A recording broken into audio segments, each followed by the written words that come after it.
El presidente del Banco Central de Chile, Rodrigo Vergara, reconoció hoy durante su exposición en la Universidad Adolfo Ibáñez que se prevé una recuperación más lenta de la economía chilena, lo que se traducirá en un tercer trimestre con actividad débil. En este contexto, el Banco Central mantiene el sesgo expansivo de la política monetaria. Pasamos a ver un extracto de su presentación. Si yo tuviera que hacer un resumen de esto, diría lo siguiente. El escenario internacional en general se muestra hoy día como más estable y con mejores perspectivas de las que teníamos hace un tiempo, pero particularmente por los dos factores que les mencioné, porque Estados Unidos estaría mostrando más solidez en su economía y Estados Unidos es la principal economía del mundo, y porque China se habría estabilizado. China es la segunda mayor economía del mundo, ¿okay? Porque las dos mayores economías del mundo se habían estabilizado y China es particularmente importante para Chile. En Europa y en Japón todavía la situación en general es de bastante debilidad.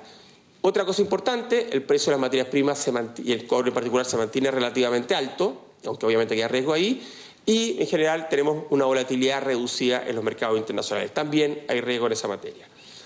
Vamos ahora a la economía chilena. Ya decíamos que en el segundo trimestre del año el crecimiento del PIB se redujo a 1,9% anual. Esta barra que está acá es el segundo trimestre. La economía creció solo 1,9%. El último trimestre del año pasado, que esté acá, había crecido 2,7%, después bajó a 2,4% y creció 1,9% en el segundo trimestre de este año. Con ello, las expectativas de crecimiento para la economía chilena han descendido de forma importante. Ahí vemos, por ejemplo, las proyecciones de la encuesta de expectativas económicas que hace el propio Banco Central y vemos cómo se ha ido reduciendo la proyección de crecimiento del producto para este año. A mediados del año pasado, de hecho, estaba en torno a 4,5%. Y hoy día la proyección está en torno al 2,5%. Ahora, ¿qué es lo que hay detrás de esta caída o esta desaceleración y luego caída, ¿cierto?, en la demanda interna? Principalmente una caída de la inversión, de lo que llamamos la formación bruta de capital fijo. Y dentro de esa caída de la inversión, la principal caída es el componente que llamamos maquinaria y equipos. La maquinaria y equipos es parte de la inversión y es una parte que está muy ligada a la construcción de obra, a los proyectos. Y ahí es donde ha habido una desaceleración importante y, por lo tanto, la parte del componente maquinaria y equipo ha tenido una caída bastante fuerte. De hecho, eso uno lo puede ver cuando ve las importaciones de bienes de capital donde se produce una caída importante. Las exportaciones, por otro lado, estaban creciendo 3,5%, crecieron el primer trimestre, menos 0,4% el segundo, mientras que las importaciones tienen una caída bastante más importante, entre otras cosas, o fundamentalmente por la caída en las importaciones de bienes de capital que les mencioné antes. Pero si ustedes se dan cuenta, ¿qué es lo que ha pasado con el consumo? El consumo también se ha ido desacelerando. Crece a tasas positivas, pero se ha ido desacelerando. A principios del año pasado crecía, de hecho, en torno a 6%. Después, a finales del año pasado, la cifra en torno al 5%. En el primer trimestre creció un 3,6% y en el segundo su crecimiento fue de 1,9%. En otras palabras, a la desaceleración y luego caída de la inversión se suma ahora una desaceleración del consumo. El consumo es, por cierto, lejos del componente más importante de la demanda agregada y por eso tiene un impacto tan significativo. Dentro de ese consumo, la principal caída se produce en el consumo de bienes durables, más que los de consumo habitual, que por lo demás, ustedes son mayoritariamente estudiantes de macro, es razonable, cuando ustedes han visto los cursos de macro, es razonable que sea precisamente la inversión y el consumo durable los bienes que son más que van más con el ciclo. En otras palabras, son los que caen más en las caídas y son los que suben más en las alzas. ¿Qué ha pasado en tanto en el mercado laboral? La verdad es que en este panorama en general de debilidad de la actividad y la demanda, el mercado laboral aún no muestra cambios significativos. De hecho, ha sido bastante resiliente el mercado laboral.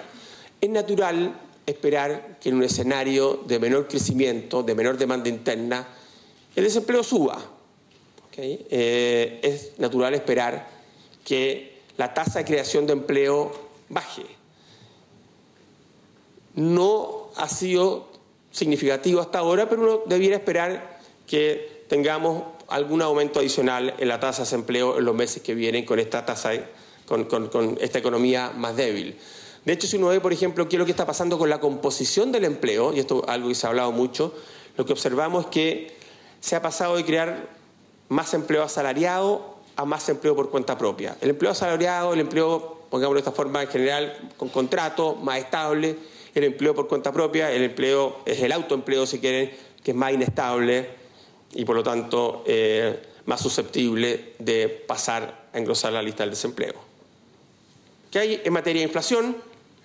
Bueno, la inflación anual ha subido. De hecho, la inflación efectiva está sobre el 4%.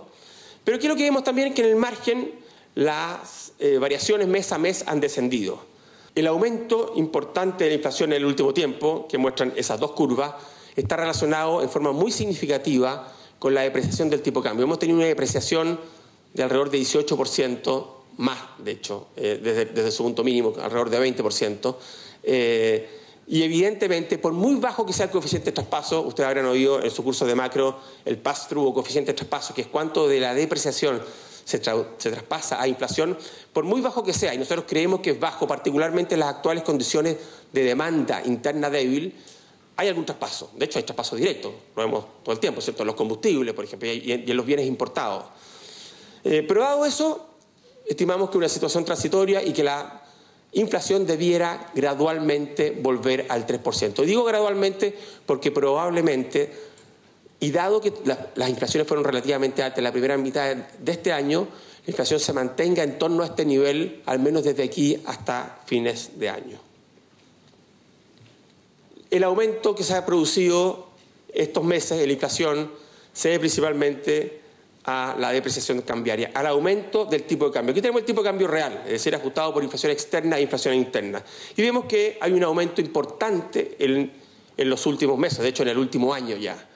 Hoy día el nivel de tipo de cambio real está en torno, en este índice, que en 1986 igual 100, en torno a ese valor, en torno a 100, que es un valor que es superior al promedio de los últimos 15 años, superior también al promedio de los últimos 20 años, que son esas líneas que están ahí, la línea roja y la línea verde. O sea, hoy día tenemos un tipo de cambio real que está por arriba de los promedios históricos de las últimas décadas de la economía chilena. Y es evidente eso, ¿cierto? Hemos tenido un aumento importante del tipo de cambio. Déjeme terminar con política monetaria. En este contexto de mayor debilidad de la economía e inflación que retorna a la meta, se han reducido las expectativas sobre el nivel de la tasa de política monetaria. Y el Banco Central lo que ha hecho es que ha reducido su tasa de política monetaria desde un nivel de 5% que estaba en octubre del año pasado a un nivel de 3,5% en la actualidad. Pero no solamente eso, sino que además el mercado estima, de acuerdo a las encuestas de expectativas que sigue el propio Banco Central y a los precios de mercado, que la tasa de política monetaria probablemente seguirá bajando algo más. Nosotros lo hemos dicho en nuestro comunicado de política monetaria. Hemos mantenido el sesgo expansivo, lo que significa que es probable que se requiera un estímulo monetario adicional. Ahora, habiendo dicho eso, es importante también mencionar lo siguiente. El estímulo monetario que hoy día hay presente en la economía chilena es bastante importante. Recordémonos que el Banco Central empezó a hablar de reducción de tasas de interés, de mayor estímulo monetario, de hecho, en el segundo trimestre del año pasado. No sé si ustedes han oído el término forward guidance, que se usa mucho en Estados Unidos, que básicamente es tratar de liderar, tratar de mostrar hacia dónde van las tasas de interés. De hecho, empezamos a hacerlo en ese entonces. Y ahí empiezan a bajar en forma importante todas las tasas de interés. Y lo notable es que hoy día hay muchas tasas de interés, particularmente las tasas de interés de largo plazo, que están en sus mínimos históricos. ¿Qué es lo que estoy tratando de decir con esto? Evidentemente esto depende de condiciones de mercado, condiciones internacionales, pero hay un impulso monetario hoy día ya tomando lugar. Proyectamos una reducción más lenta de la economía de lo que se estimaba hace un tiempo. Estimamos que la economía va a ir recuperándose, pero más lentamente, más gradualmente de lo que se estimaba hace algún tiempo. Lo más probable, muchas veces se caracterizan estas recuperaciones en términos de letra. Las B son recuperaciones rápidas, las U son recuperaciones más lentas. Va a ser probablemente más parecida a una U que a una B desde esa perspectiva. Y ojo, que creemos que es muy importante, con un tercer trimestre que seguirá exhibiendo un grado importante de debilidad. Es necesario dejar claro que es probable que tengamos todavía por algunos meses, y en particular julio y agosto, cifras de actividad bastante débiles, bastante bajas. No nos debiéramos sorprender al respecto. En el cuarto trimestre ya debiéramos tener un crecimiento algo más elevado, pero insisto, gradual, suave.